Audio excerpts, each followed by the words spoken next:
Hello दोस्तों, बहुत बहुत स्वागत है आप सभी का मेरे आज के वीडियो में। दोस्तों, बोर्ड एग्ज़ाम में आपकी मेहनत और आपकी पढ़ाई सबसे ज़्यादा इम्पॉर्टेंट है, लेकिन साथ ही उतना ही ज़रूरी है आपका आंसर शीट और OMR शीट को सही तरीके से भरना।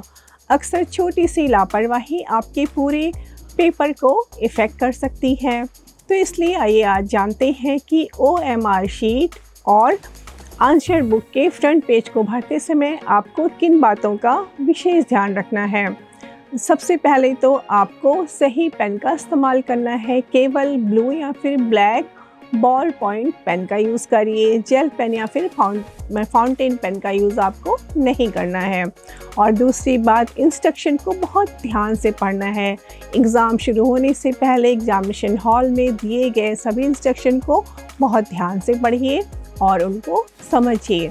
और तीसरी बात, पर्सनल इंफॉर्मेशन जब आप भरते हैं तो बहुत सावधानी से उसको भरिए। फ्रंट पेज और OMR में दी गई सभी जानकारी को सही आपको भरना है, जैसे कि कैंडिडेट नेम कैपिटल लेटर्स में लिखना है। रोल नंबर के आगे जो डिजिट लिखे रहते हैं उनको, उनके सर्कल को बहुत सावधानी से भरिए।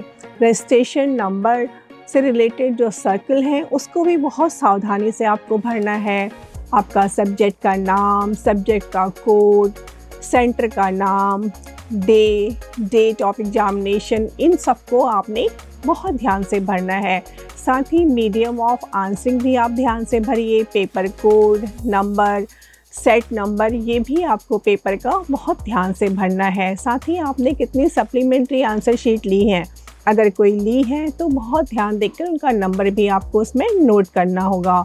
और MCQ में दिए गए ABCD ऑप्शन में से केवल एक ही ऑप्शन को आप चुनिए। एक क्वेश्चन के लिए एक से अधिक सर्कल भरने पर आपका आंसर इनवैलिड हो सकता है। और सर्कल को पूरा और समान रूप से आपको भरना है। जो भी ऑप्शन आपने सेलेक्ट किया है उस सर्कल को पूरी तरह से साफ सुथरे ढंग से फिल करिए।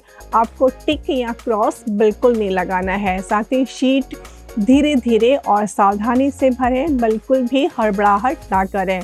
टाइम लेकर सर्कल्स को भरें और ये सुनिश्चित करें कि पेन का निशान सर्कल से बाहर बिल्कुल ना निकले। और एक बार ठीक से भर लें। OMR शीट और आंसर बुक आपको एक ही बार मिलती है और गलती होने पर आपको दूसरी शीट नहीं दी जाएगी। इसलिए पहली बार में ही सब कुछ सही और ध्यान से क्लियरली आपको भरना है। बस ध्यान रखिए कि OMR और आंसर शीट के फ्रंट पेज को भरने में आपको उतनी ही सावधानी बरतनी है जितना कि आप आंसर लिखने में करते हैं। आपको खुद पे कॉन्फिडेंस रखना है और जो इंस्ट्रक्शन दिए हैं उस इंस्ट्रक्शन को फॉलो करते हुए OMR शीट को आपने फिल करना है। आई होप दोस्तों आज की वीडियो में दी गई जानकारी आपको ज़रूर हेल्पफुल लगी होगी। तो वीडियो को लाइक, कमेंट और शेयर करना बिल्कुल ना भूलें। फिर मिलती हूँ आपको अपने अगले वीडियो में। Till then stay tuned and stay focused.